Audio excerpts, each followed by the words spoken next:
Okay, Bleach, the live-action movie, up on Netflix after a not-so-successful run on Japanese cinemas. It only made about $4 million, which, for contrast, Kamen Rider Drive-In Guy movie War Full Throttle made about $2 million. Yeah.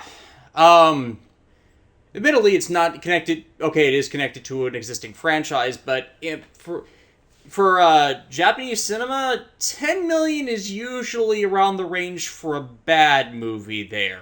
At least, normal standard movie. Like the Lupin, the third 2014 movie that I commented on a couple years, last November, ended up getting around $10 million once it hit international. So, actually, I really shouldn't comment on that because I don't know the proper range for it. I haven't seen enough Japanese movies and compare their box office information. So, yeah, I'm talking out of my ass here. But for a range of film like this, like, I kept being told that it was terrible. A terrible adaptation. And, guys, it was not terrible at all. It was actually pretty good, all things considered. We have some misgivings about, like, changes to the plot and, like, how events are playing out throughout the film. But, honestly, it's not bad. It still flows together like a natural story. Everything connects from point A to B to C. And I'm going to say it, the third act was really freaking good. Like, holy crap, I was not expecting the third act to be as good as it was. Yeah. I think it was, for the most part, it was also well put together. It was a well put together film. Like, it's clear that despite changes in story structure, because they were adapting basically the first six, the original, Karakura Town arc of Bleach, they did well. It was clear that the guys who made this, they knew what they were doing, and they clearly had a bit of respect for the material. And plus, casting for this film was really good. Sota Fukushi, aka Gentaro Kisaragi from Kamen Rider Fuzzy, which is one of Maximum Friendship, who is basically my favorite Kamen Rider right now. Project a bit more. He's basically my favorite Kamen Rider, and he does a great job as Ichigo. He's got the cockiness down. He's not so much punkish, but he has the boisterous tone to him. He's boisterous, and he's got the good expression face. He's got a rubber face that can mold itself into anything. Not to anything, but he's got Plastic Man? Pretty much. He's got a good expression range. That's what I'm saying. Yeah, he is a very good actor when it comes to expressions. And I don't think John caught it, but I caught the gruffness of the pseudo school delinquents. You might just not hear it as much because Sota Fukushi used the same voice for Gentaro because he did. That was part of the arc of that was part of the point of the depiction of Gentaro, that looks can be deceiving. This gruff, delinquent kind of person is actually the most friendly person you could imagine ever encountering. It was the, your first impression or how someone dresses is not who someone is. And that was a big part of Forza's early arc, so Sota is definitely recreating that a bit with Ichigo here, as Ichigo came across a lot of the same way in the early parts of the series. Yeah. And I think, writing-wise, they definitely got Ichigo down. And we have some, like Matt said, we have some misgivings on some minor points, but overall, this film definitely stuck the landing for me. Mind if I mention the first point that we have a problem with? Yeah, go ahead. So, basically, in the very start of the Bleach, of the movie, how Ichigo and Rukia first react towards each other is not how it's done in the manga, and I feel like the movie is weakened as a result of that, because in the manga, they both come to terms of mutual respect. Like, Ichigo has, like, the brawn that is needed, but Rukia gets weakened, so she has no choice but to give up her Soul Reaper powers to Ichigo, and there's, like, a even exchange of, power and stuff. But with this, it's more like Rukia just barges in and things go from 0 to 60, and then bam, Soul Reaper stuff happens. Yeah, how I describe it is that when Rukia first encounters Ichigo, she explains all the Soul Reaper stuff, but because she's there so long, a hollow comes after Ichigo and his family. This is what I'm remembering from when I read the manga and watched the anime.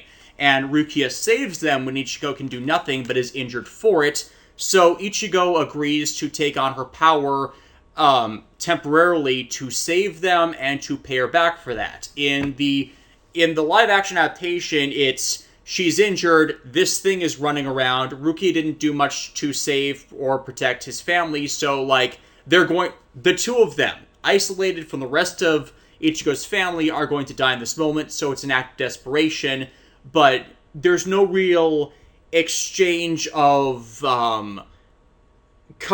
there's no building of camaraderie and mutual respect from this.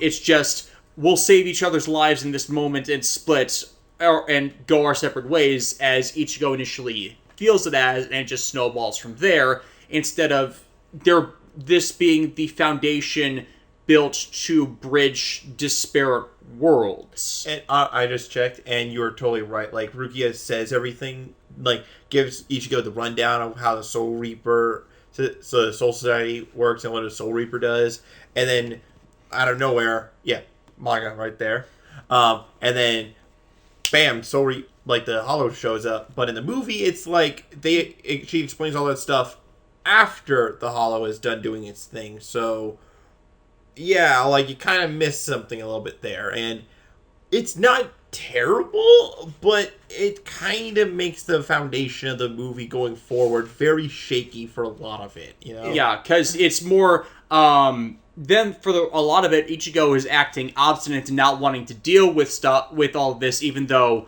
hey, dumbass, you owe a debt to her, and Rukia is then keeping secrets that she needs to tell him in order to get him on her side. So both of them are acting, I don't want to say tsundere, but antagonistically to each other for reasons that didn't exist in the manga and had no place to exist in the movie. Yeah, like, in the manga, like, the reason why Rukia never said everything about the Soul Society in the first place was because they both thought that this was going to be a temporary thing. Again, substitute Soul Reaper. Like, Ichigo was never meant to do this long term, but it wasn't until Renji and Byakuya show up that it's like, oh, crap, this was actually a very big deal, and Rukia screwed up big time in passing this on. Because, you know, again, act of desperation, you have to do what you have to do, but that's the moment when the series goes from simple Monster of the Week type fare to, oh my god, we are in some deep shit right now. And of course, Ichigo following after her is because had he not been a dumbass, okay, he wasn't really a dumbass, but had he not been a bit obstinate in the earlier encounter, she might not have been injured, and this would have just been a odd bump in the road that she would have gone back to her duties. So he feels responsible for her state. They cut that out completely. Admittedly, they formatted the movie as just a one and done, a movie that closes itself at its end. It doesn't leave it ended for sequel baiting, or the idea that other adventures go on in the interim if they get a chance for a full-on film. In that kind of respect, it's kind of like the first Rurouni Kenshin film, where they don't obviously sequel beg, but leave open the possibility for more stories with these people, which they then followed up with the sequels. They didn't do that with this one as much, though. So what we mean by that is, by the end, Ichigo appears to have fully forgotten pretty much everything that happened with him and Rukia. Rukia gets her powers back, and Ichigo seems to forget. Though it's hinted that by the end that he might remember. He might remember, and he's just putting on maybe an act for anyone who's watching. I'm just guessing this, but honestly, as far as they set it up, it kind of works for this one. And given the fact that it didn't seem to make a lot by American film standards, film-going standards, this is basically kind of like, let's just leave it half and half. Like, possibly a sequel, but at the same time, we may not get the chance to do a sequel. And given the reception that this film had in Japan, I can see why they may have thought ahead with this. And now the second point of contention with the movie, and again, how much you think of this. Now, let me preface this. Can't speak today. Let me just say this. This movie is not bad. It is still a good movie, but there are just these hang-ups that prevent it from being like truly great. And the second point is the fact that Renji and Byakuya show up way too early, because you see at the end of volume 3 of Bleach, that's when the Grand Fisher arc ends, and Ichigo manages to get some revenge against his mom's killer. So it's like, well, that would have been a nice way to wrap up the movie, but Renji doesn't show up until volume 6. Yeah, volume 6. Yeah, or something like that. But basically, it's not until much later, and then you could have had a pretty solid story just adapting the first 3 volumes. Yeah, there was a lot of stuff in the first 3 volumes that could have made a pretty simple Act 1, Act 2, Act 3 structure. Hell, you could have taken up to 5 and included Uryu's stuff. Yeah, because honestly... Because they do include Uryu's stuff. They do go to the end of Volume 6. Right. And so that I can see as a problem with adaptation and condensation of arcs. Now, for me personally, it's not enough to break it, but it is kind of a problem with pacing, because I did feel at times we were further along in with the film than we actually were. Maybe that's just because, I'm watching it for the first time with an open mind, so I'm not used to the pacing. But at the same time, it's if I notice the pacing at wait a minute, I thought we were an hour in. We're only 40 minutes in? Wait, what? Is time's warped and space is bendable? Yeah, because of the focus on Byakuya and Renji, it feels like Chad, Orihime, and Uryu, who all are in the movie, have a lot less focus. I mean, I think we could have split the difference and included Renji as a force of Rukia's not telling us everything, and have him cited through the movie as in scouting and reporting what's happening. It would then, of course, be a sequel bag, but it would be a low-key sequel bag in that there's something bigger going on not telling us, but it's not relevant to what happened here. Right, because Renji and Rukia are childhood friends from the Soul Society. They've been that way since they were kids. And you could have really just had, like you said, Renji just scouting around, meeting with Rukia and being like, hey, you kind of have to do something, because if you don't, my boss is going to come in and he's not too happy with what's going down. Yeah, because they had a character that was a Shinigami that did that. It was in the anime. I'm not sure if it was in the manga. The Afro guy. Oh yeah, I think he's much later though. He's much later. He's after.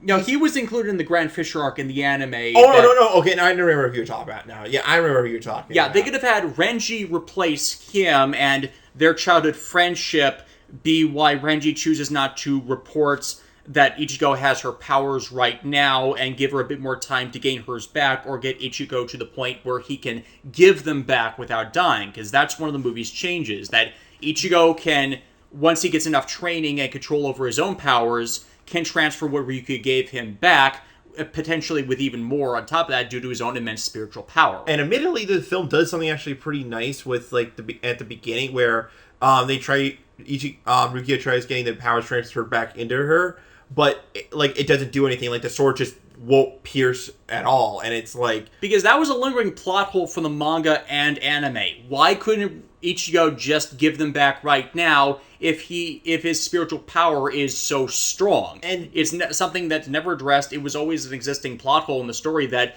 people bitched about with the series for years as proof of, well, they didn't think of this through from the beginning, and yeah, they just forgot to explain why they couldn't do it. Whereas here, they visually showcase that at the point where Ichigo first gets his powers, he doesn't have the control for it. And in the manga and anime, Rukia does not actually train him in those powers because he's just a substitute. So it's it's an oversight, but in context to how they do in the movie, it's an understandable one, because Ichigo doesn't know thing one about his powers and never does until it's the time where Byakuya and Renji show up. And John, you were going to say something?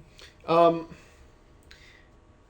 think you pretty much covered just about enough. The writers definitely, the director and writers clearly knew enough to say, let's speak up. We have to talk about this because this was a plot hole. Let's just try and wrap that up. Clearly they knew enough of what they were doing for plot-wise, like, the mistakes they make, I feel are balanced out with a lot of like bits good they parts. do, a lot of good parts they do right. For example, they by the time, like, in the beginning, they do sort of do a more gradual shift in tone between Ichigo and Rukia. It's not as good as the manga was, because the manga, well, obviously did it better, and They had him kind of like bantering. They were sort of like bantering people that were just kind of like thrown into a situation that neither of them wanted to be in. Yeah. But over time, there was like a sense of respect started forming. It's not like the sense of respect wasn't immediate like it was at the beginning, but there is clear that they have, but it grows, and I can deal with that. It's there, but it's much weaker because it seems to first exist in the middle of the movie and not right in the situation where they meet, which I feel would have been better for bridging. It really would have been better for bridging it all together. I don't disagree that like the movie could have been a lot stronger, but in terms of good stuff, holy crap, the casting is amazing. Like, this is some of the best cinematography I've seen from a new product in quite some time. Oh yeah, the cinematography, especially for the fight scenes and the monsters, like Grant Fisher looks good. Like, the hollows look good, and it's still noticeable CGI, but they're doing enough with the atmosphere and the setting and how they're using all the effects that you just don't care. Hell, we're sure one of Grant Fisher's claws was a practical effect augmented with CGI, which is how you're supposed to use CGI. Because it looks so good. Like, when it's Ichigo is like blocking.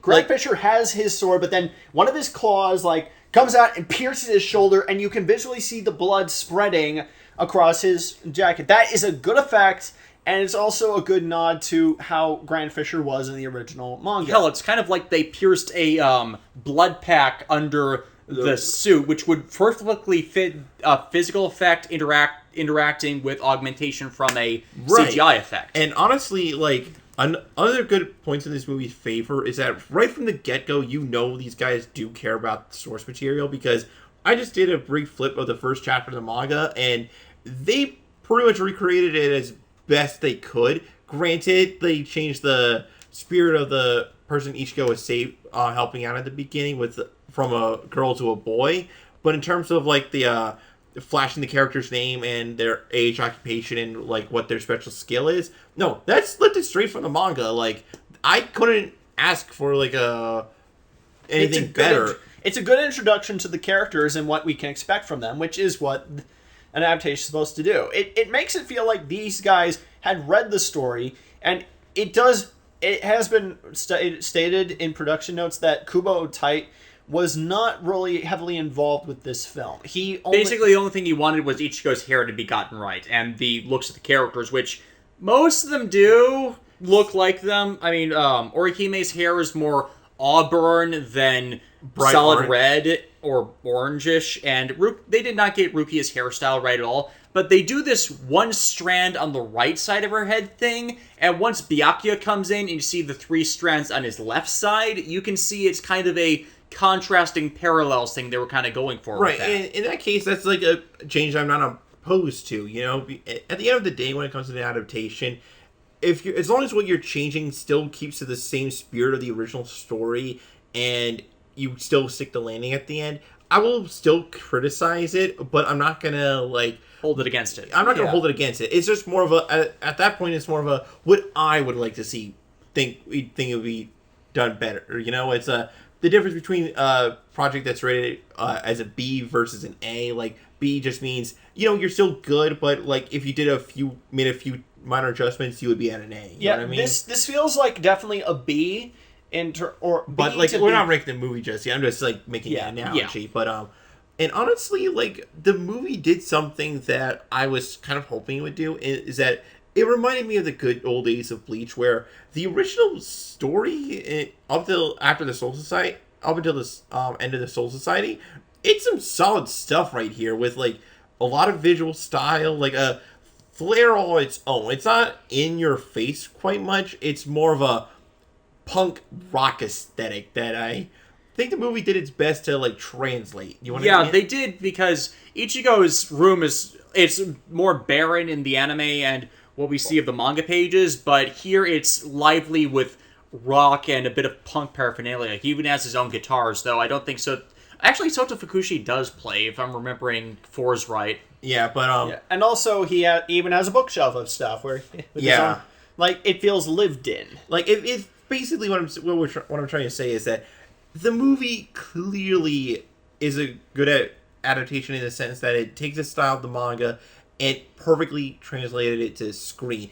Like, my misgivings are mainly in just how things go from point A to point B, but once the third act starts, oh man, we were literally, our jaws were dropping with like how good it was. Yeah. They got Like when Grand Fisher first comes on the screen, it's like, oh, that's the reason why everybody was talking so big about it's like this guy. they build up to Grant Fisher as like something akin to, I don't want to put him on the same level as Sauron, but it's kind of like you actually sell why this thing has been hunted for this long and why the Shinigami have kept failing to stop it. It's not just clever and deceitful, but it's actually powerful. Because it's so powerful, in the grand scheme of things, Grand Fisher was comparatively weak until he got turned into a Arankar, and in comparison to the later Arankar, Grand Fisher's first appearance, yeah, he's still low on the totem pole. But this makes it better in that if this is still a weekend horror, then what are the big fish like? Right, and honestly, that's what you really needed to do. Like, you really need to sell the idea, and in many ways, I think it sells it a little bit better than what the manga did, because the manga is still great with Grand Fisher, but Grand Fisher was a personal fight, whereas the movie fight is more of a big-on brawl to showcase the sheer power of this thing. Like, the fact that it can spread its body out in form of hair tentacles, and it's just ripping through the city, and people are saying it's a tornado, which also, giving credit to the movie in the opening credits, they show news clippings of like strange occurrences, like tornadoes in the city, or like sinkholes and cars and buildings being crushed, but with no visible actions being taken. Yeah. Now, another good sign I should point out about the movie, instead of the large black bodies of the hollows, they make it more seem like it's ethereal spiritual energy. It's kind of the difference in the CGI effects. Grand Fisher, however, to go along with how like its body looks just like a giant mass of hair with talons coming out of it, they make it more like hair-like tentacles. Right, and that's really good. And but just after Grand Fisher's defeated, we thought that was going to be the end of it. I thought that would be the end of it. Then we took the time. Wait, there's still a 28 half minutes hours left? Wait, what? Oh my God, Renji's here. He was like, oh man, we just saved the day, guys. Let's go. Stab. There's a sword in my chest. And then it's like a big-on fight between Ichigo and Renji. And my God, that was some cool stuff there. They sped up the footage, but it's clear these guys practice. They worked hard. You get the sense of their different fighting styles. Ichigo mostly fights using force because he has such a giant weapon, so he has to put a lot of force behind it, but it slows him down. Renji, on the other hand, has a smaller weapon, but uses more precise strikes, and they do that well. And, of course, they bring out Zabimaru, people. And Zabimaru... It's Zabimaru. Zabimaru. Yeah. Is pretty much just a really good translation of how the weapon works. Like, at first, like, they get the chainsword right, the hook at the end of it right. They pretty much... These guys clearly didn't just skim over it. Right. They definitely had used the manga for reference. And even the anime too would have been a good reference for translating how Zabimaru worked. Yeah, and honestly, the other thing I will give this movie props to is that they didn't skimp out on the swords. No, when you see Ichigo's sword for the first time, that is actually there. Sota Fukushi is literally carrying around a giant beat sticks thing of steel and is gonna whip some hollow butt with it. And I'm pretty sure the actual weapon, to just make it more usable for the film, was some type of foam core padded in aluminum. It wouldn't be the first time prop sword would be like that. But you totally sell it. And even when they're battling with it in the final act of the movie, a good contrasting point between Ichigo's the weight of Ichigo's weapon versus Renji's precision attacks is that Ichigo throughout it is fighting very defensively, always trying to use his sword as a blocking tool and not fully going for the committed strike unless he sees that he might have a opening, which he can't fully exploit due to Renji's speed. Yeah. Over time, though, as Renji wears himself down, that's when Ichigo is able to get the harder strikes on him. And honestly, like, that just shows, like, some good fight choreography there that, honestly, Toei should have been doing this for, like, ages now. Toei hasn't done that since the last time Koichi Sakamoto came in to direct something. Yeah, and like but after the Renji fight, which Ichigo barely wins, by the way, then Byakuya shows up, and just to show the difference of power, like, Ichigo tries to go to swing, and then Byakuya is already behind him, holding the sword with 2 fingers like a badass. Like, Ichigo didn't give you a chance to swing, and Byakuya is holding the swing back with just his... Like, the visual storytelling on display is superb, and I know, like, most movies don't get saved by, like, their third acts and stuff, but honestly, the first 2 acts were shaky, but... They were set up, this was the payoff. Yeah, and it's a good payoff. Yeah, like, the payoff is... Whoo, boy, it was so refreshing to see such a fight, and when you see, like, the moment where Rukia, like, is pretending to, like, hate Ichigo, and it's like, get away from me, you filthy human, like, they make that moment work. If you had to get any moment right, it had to be that moment. Hana Sugisaki was playing Rukia, and she sells her facial expressions throughout the film. Sota Fukushi, as well as... God, I'm forgetting his name. Ryu Yoshikawa, who played... Kamen Rider Meteor, so yeah, it was a for his reunion. Hell, Orihime was played by Nadeshiko's actor, so you get that even further with this. Yeah. We have experience with them from Kamen Rider. Most of the rest of the cast we haven't had an experience with, and yet they were well cast because they can all sell the facial expressions they need to, the vocal expressions they need to, when the movie calls upon that as the necessity to sell the story. Right. And even had also, this is just a small minor bit, but during the fight between Grand Fisher and Ichigo, there's a part where Ichigo slices a sign that is coming towards a burger joint where his friends are, and after he catches it, in a nice bit callback to his power and strength, Chad catches it, and it's just one of my favorite moments. I just want to point... Like, Chad, Orihime, and Uryu don't get much screen time. You could have cut Orihime and Chad entirely from the film, and it would have changed a little. But the moments they do have in the film, they are on point. They are fully selling the characters you know from the manga and anime. It's just, if they were intending to do sequels, if they ever got the chance to do a sequel, these are 2 characters they need to set up.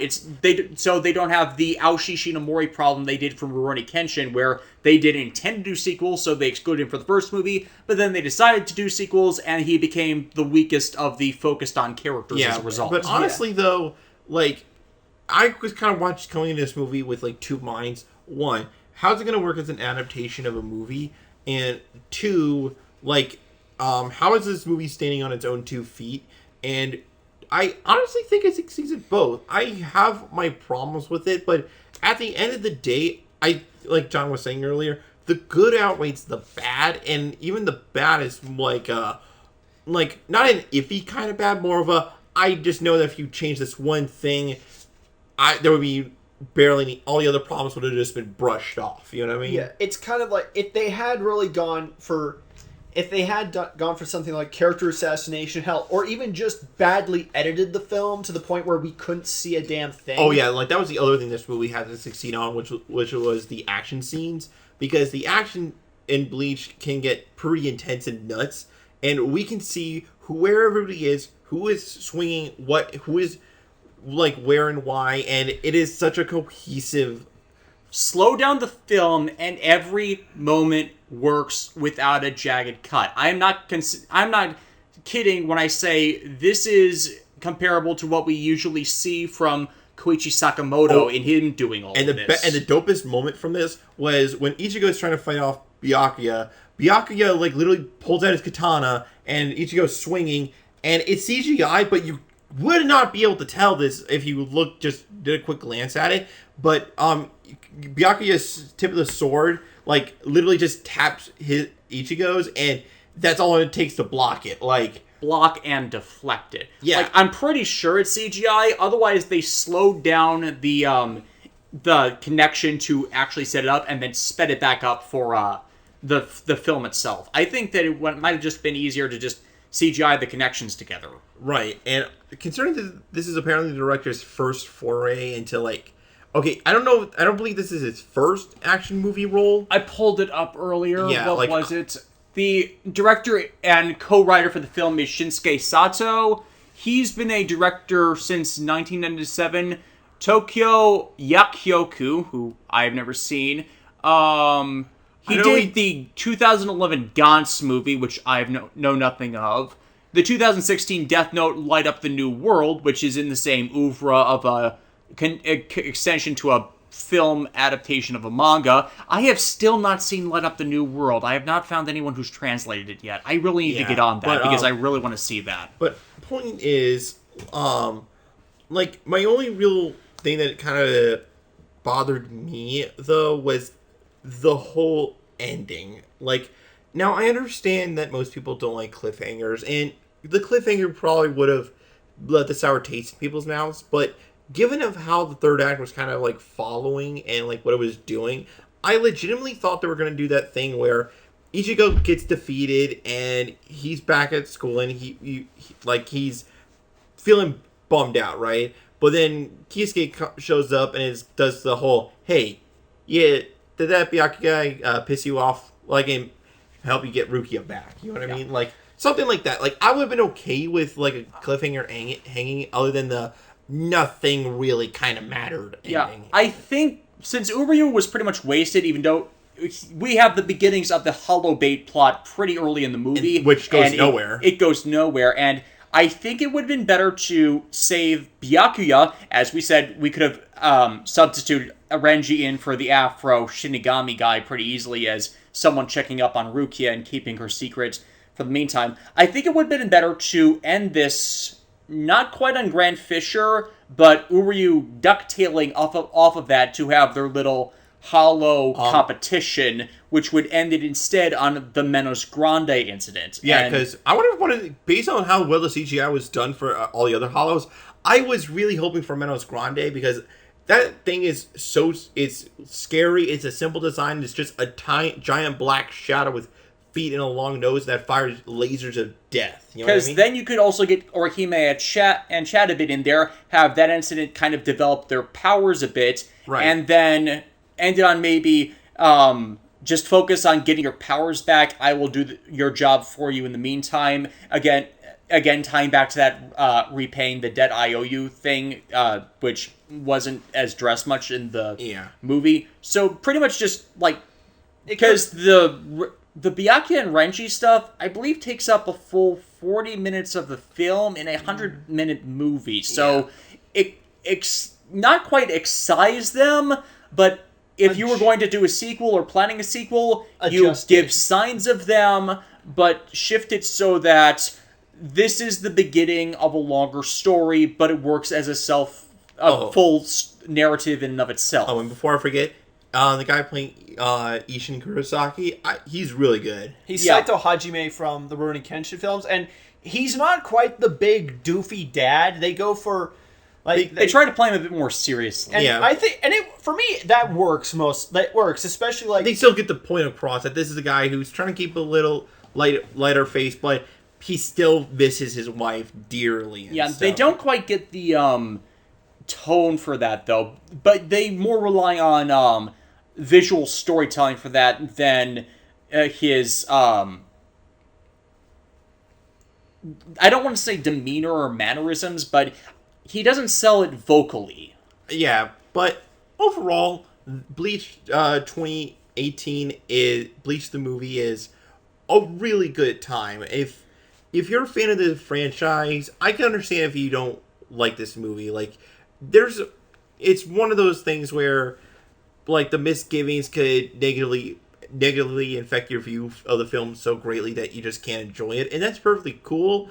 But if you're wanting to get a quick, like a idea of what the whole Bleach universe is like, and are kind of interested in the manga but don't want to invest the time, then check out the movie. You might actually be pleasantly surprised. And if you're just a newcomer to this whole thing, then I think you're in for a decent supernatural adventure and stuff. Like, if on its own, the movie ties itself up nicely. Like, you don't have to worry about, like, outside continuity or anything like that. Like, sure, the Zabimaru thing kind of comes out of nowhere for those unawares, but you could just chalk that up to magic swords. Magic swords, because it's a Japanese supernatural action movie. And at the end of the day, that's sometimes all you really need it. And the movie made me remember the good times of Bleach, and I can't thank it enough for that. Yeah. My opinion on Bleach is Bleach got screwed over, but I feel it took more advantage of its cast, characters, and setting than Naruto ever bothered to. A lot of people's irritation is that it didn't achieve the heights it strove for, instead of, well, going down to bottom feed and basically giving up. Well, it did give up, but it was more due to editorial interference. I feel it has the same problem later on that Yu Hakusho did, in that it needed more interim early arcs to help flesh out the story and the characters and the camaraderie, and not just rush into the big important drama. But at the very least, as when the anime kept going to Filler Town in between these arcs, that's when a lot of people just gave up on it wholesale, and that harmed it immensely. Because of all those filler arcs, that's when people started really questioning like what was going on, and he had time to think, basically. I'm not saying that thinking is a bad thing by any means. It's just all the filler had people go, hey, wait a minute. But unlike with Yu Yu Hakusho, where the Dark Tournament arc was like just that freaking good, like, that's another topic for another day. It's a topic for another day. I've always been the one that feels that Yu Yu Hakusho needed another arc or two between Togoro's introduction and the Dark Tournament arc. Which I think everybody can agree on. Because mostly they just abandoned the whole Spirit Detective thing after that. But at the end, John, what are your thoughts? My final thoughts is that for adaptations, I will always count, for bad manga and anime adaptations, I'll always count the American Death Note as something that not only didn't need to exist, missed the point entirely, was just plain badly written, and this that was made by people who sacrificed a few things in service for what is overall a good movie. It's a good movie. It could have been a lot better, as first I was just a bit ambivalent to some of the problems, but to some of the changes, but overall, it's a good adaptation. It's not a great one. It could have been better, and I wish that I wish that Byakuya hadn't shown up around where he did, but overall, I can think of worse ways to spend your time. And honestly, like in this day and age when adaptations are failing left and right, sometimes you just gotta look at the ones that, succeed, but they succeed just well enough, and you gotta support that. Yeah. Because, Japan is notorious for making a lot of bad anime adaptations just as much as the US is, so you gotta kind of support this one, because maybe if it gains enough support through Netflix, they'll consider a sequel. I would be interested in seeing that. Warnings for the Netflix subs. A lot of them are completely off the mark. Definitely. If if you don't enjoy the movie simply because of the subtitles, that's not the movie's fault. That's definitely Netflix's fault. They have a history with this, and it's like there's a reason why even the dubs of anime they fund have been having some severe problems with their translation to the degree that they really should not be. Right, but again, we can probably do... Well, that's a topic for another day, but point is, it's a nice, hour and 48 minutes of fun, and... Yeah. And we liked it this much, even with the problematic subs, we still liked it. Yeah. It's like, I'm not fully fluent in Japanese. I've told this many times. It's an admission that I take what I say with a grain of salt, but I kept pointing out when dialogue was clearly wrong and trying to guesstimate from context and what words I am intimately familiar with. what the likely context was. A lot of it was, losing how they relate interpersonally by always using their first names. Yeah. Like, there's a reason why that exists in a lot of the material. Right, and also, like, the most egregious example for me was just at the very end when Rukia was, telling Ichigo to go away because I don't like you anymore. That whole moment. The subtitles say, "How dare you touch my brother's cape?" It's a robe. Byakuya does not wear a cape. He will never wear a cape. That is a traditional Japanese, I'm forgetting the phrase for it too. Basically, you know what we mean. But that's not a cape. If anything, he's probably just wearing a really long vest. But that's still not a cape. Yeah. I mean, if you're running, you could think it's a cape. But point is, you're gonna have some good times. Yeah. But before we go, I will say this: if they ever do make a sequel, if they mess up Yoruichi in any shape or form, there will be heck to pay. Because oh yes, there will be blood. There will be blood. And by blood, we mean blisters that we get from typing furiously at the keyboard because we can't afford to go to Japan to take our revenge. Oh well. Anyways, and the cat will be CGI. Oh, the cat. Getting back. Yeah. So that's it for this. Thank you all for watching. Check out Bleach on Netflix if you got the time. We'll see y'all later. See ya. See ya.